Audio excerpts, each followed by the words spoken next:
present in the second case. Okay. Do we need to prepare anything with you? Musia si pripraviť Sure. nejakú prezentáciu So- s vami? I thought I was loud and audible to the audience here, but I don't mind using the mic. I really did have a good lunch. But yeah, as we see, we are specialists in cognitive robotic process automation. What that means is you guys can create your own robots that can work on your desktop on your behalf to do the repetitive stuff. We will just go through the next slide. We've got some awards, some recognitions, industry partnerships, and all those things. So we are a proud member of Societe Generale's Accelerator as well. AI Analytics Expo, we are one of the top 10 disruptors in this space of AI and usage of AI. Myself, as said earlier, 15 years experience, AI, investment banking, so on and so forth. So first, guys, out of the audience, do you guys know what RPA is? Do we have a little bit of background about robotic process automation? Or some don't?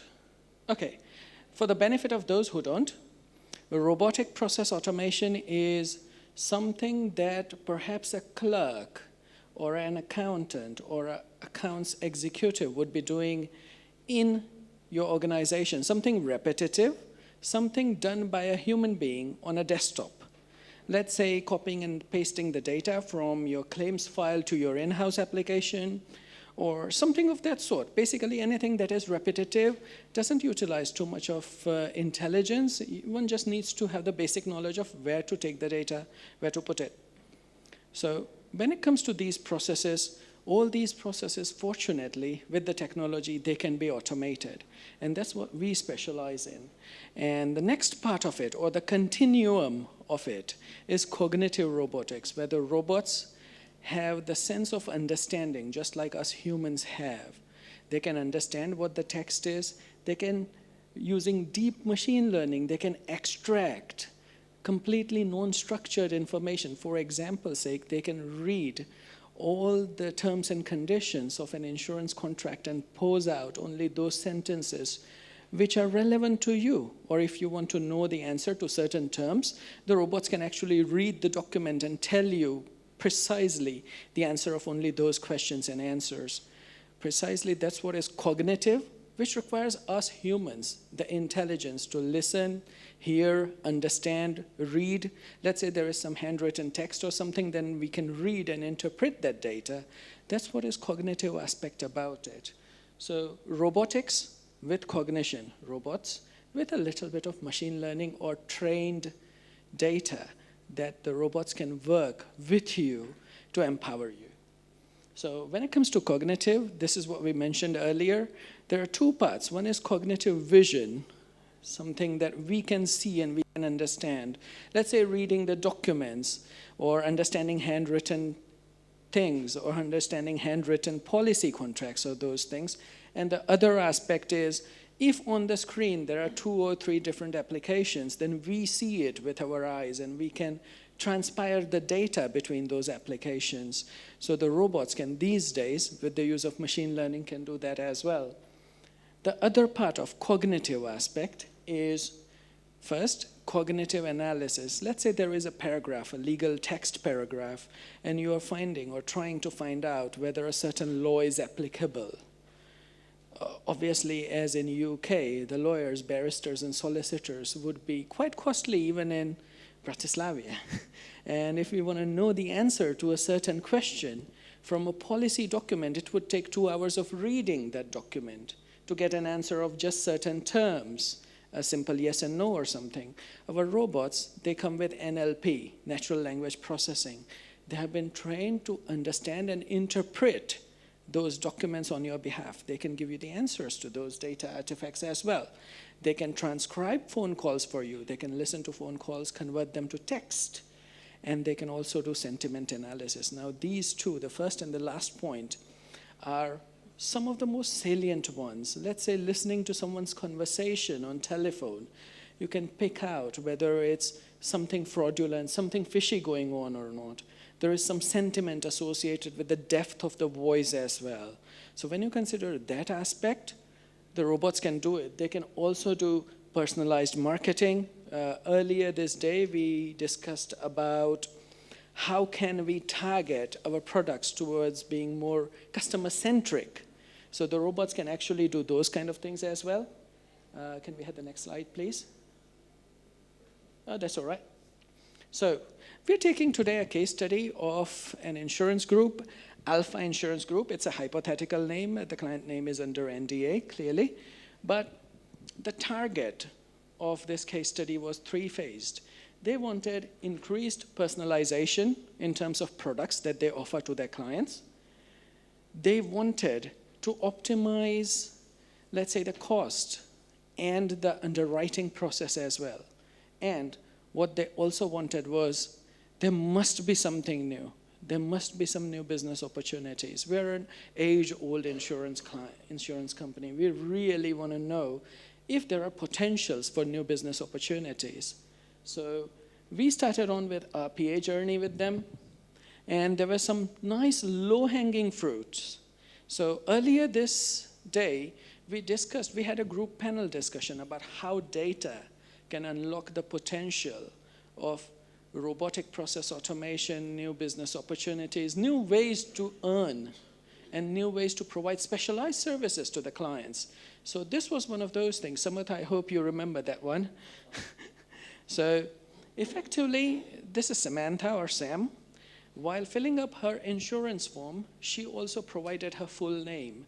And the robots were able to cross-link her with the photograph and her photograph on Facebook, because the robots can do facial recognition.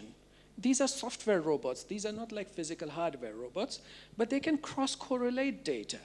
So they cross-referenced it, and on one of those updates that Samantha was putting out on Facebook, she explicitly mentioned, hey, I'm superbly excited about the skiing trip going to Austria.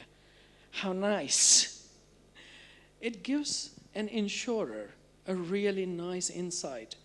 Something new is coming up. How can we approach Samantha with an insurance product which is specific just to the holidays? We know from past, insurance industry is sitting on tons of data, guys. You guys have tons of data, years and years and years worth of data. This data was cross-referenced by one of the cognitive robots. So the robot was able to cross-reference with how many times does Samantha go for holidays, which are the seasons in which there were maximum claims for injuries, whether the sport that Samantha is opting, is it a high-risk sport or not, and what should be the calibrated risk, personalized on a case-by-case basis, purely for Samantha. Is she a low-risk profile or is she a high-risk profile? Is the activity low-risk or high-risk? What is the cross-referencing with the weather data? Are there any weather data or any other aspects that we need to be considerate about? So the robots were able to figure this out. Plus, there's a big plus. There is an addition of personalization here. The robots were also able to cross-reference it with the communication data with Samantha. They know that Samantha, it's best to contact her on a Sunday. Owing to the past preferences, the robots actually know that between 11 and 10 a.m. she is most responsive. So the robot was able to contact her on one of the electronic communication mediums, saying, hi Sam, how are you doing? So and so forth. Now, the robot, given that there was an insight that we know Austria or certain sports in certain countries do stipulate a requirement to have an insurance, the amount of insurance, etc., all those insights are there. They're just not correlated. That's the biggest problem. They just need to be correlated. The intelligence need to be generated. And with the help of AI, we actually get through that really, really faster than that you think. Within less than 15 days, you can get this kind of a bot, which can assimilate tons of data. It can just cross-reference everything, just like an individual, a human being might be doing. So what this bot does is basically it approached Samantha and said, we know you're going. It's much more personalized because now Samantha thinks, yes, you're right. I did not buy a policy from you. I am one of your clients, henceforth my data is with you. But I was about to find out whether can I get an insurance for this sports activity or not. And to our surprise, Samantha says, yes, I would love to. And when the robot suggests that we can provide you, it's proactively us providing service that the customer wants. That makes a huge difference in today's world, whereby people are less willing to faff around. They want something easier to access. If you see at your iPhones, the reason why we stick around to any of those iPhones or Android operating systems is ease of use, the biggest factor, the relevance, the intelligence that these things carry with them. If you got a bot that can approach a customer straight away with the relevant product, hitherto unknown. Earlier, we were waiting for customer to approach. Many a times we miss those opportunities. The customer goes to the best provider. But there is a relationship with Samantha from our company, and we say, hey, Samantha, I'm providing you something. Do you want to buy it? The answer is 95 to 98% times it's going to be yes. Because there is a relationship. There is already a relationship. Now, when it comes to these aspects, I'll be answering that question. GDPR, yes, of course, a big brother. But when it comes to these aspects, the robots are extremely clever. And what they suggest, Samantha, given that she provided a positive sentiment, saying, yes, I would love to look into that policy for my family, the robot normally suggests her the next course of action. Why don't you log on onto our mobile app? Why don't you buy a policy from there? And that's precisely the $1 million opportunity. Because when you consider the holiday season, to proactively approach customers, Alpha Insurance Group was able to reap tons of new policies with that one. Just proactively reaching. It's an old-age-old, well-known name in insurance. But the only thing that made a difference was proactively reaching. Rather than customer coming to us, we were able to add value to the service that we provided. Can we have the next slide, please? That was one of the case studies. 93% of the claims these days go through robots which process these claims. There is very less in terms of insurance industry whereby people do claim by claim basis. There are a fixed set of rules, there are rules engines. We're just, we're just jumping on to next case study. Sorry, I did forget to mention. But these days, when you consider claims as a sub-process or a sub-module of insurance industry, many a times there is rules engine. They're nicely coded, very well structured, and the claims go through such a process. Normally handled by robots, previously handled by people, individuals, me and you alike. Of these claims, there are about 15% or something where people actually disagree with the outcome of the claim. And henceforth, the claim goes for policy appeal, which are up till now, in many of the companies, handled manually, whereby people, actually individuals, see through those claims, read them out. What is the additional information that's missing? How did we end up with that claim that the customer was not happy? Obviously, we want to retain the customer. It's in the benefit of the business. So people actually go through the written text, which the additional information perhaps the customer has provided. They send in this information, and it's claims processing agent. Normally, this is the step whereby most of the insurance companies have real individuals sitting to read, go through the painstaking process, make the decision, put the entry into the databases, so on and so forth. Guys, we were able to demonstrate in this process that there are robots which are simple, really, really easy to make, not more than 5 minutes of time. To attach, and this is real, we can demonstrate a robot who can read an email, turn that handwritten thing into an OCR, a digitized text, which is then processed straight away to your rules engine. Whatever rules engine you guys use, we can create a robot. And I actually do tell you this, it's not more than 5 minutes. It's really, really no code or low code approach to create a robot of this kind. And what this robot does is that digitized data, it has fixed rules of parsing that email, picks up the data, the eminent data, the information from that email, puts it into the newer rule system, tries to find out if the outcome is still the same or not. And then it only refers to the actual individual, the person who is deciding on this policy, if there is no change. If there is some change, clearly there was some missing information. Using this example, what we were able to prove was about 38% of the claims which were appealed. So out of 100, about 20-ish come through appeal. But of that appeal, just 38% were actually referred to individuals. 62% of the claims were because of lack of information or missing information. When it comes to this, 62% converts to net really, really nice savings. Can we have, sorry.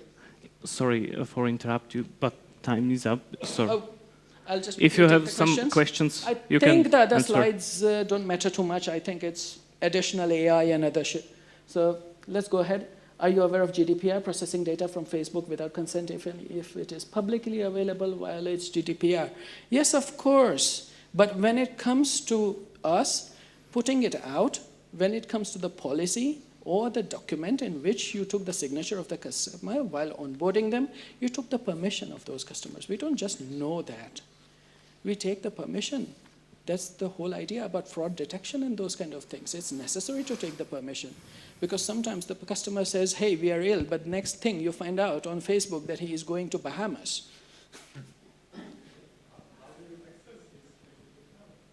No, it's just cross-referencing. So while onboarding, you take the explicit permission, saying we can access all the social media channels.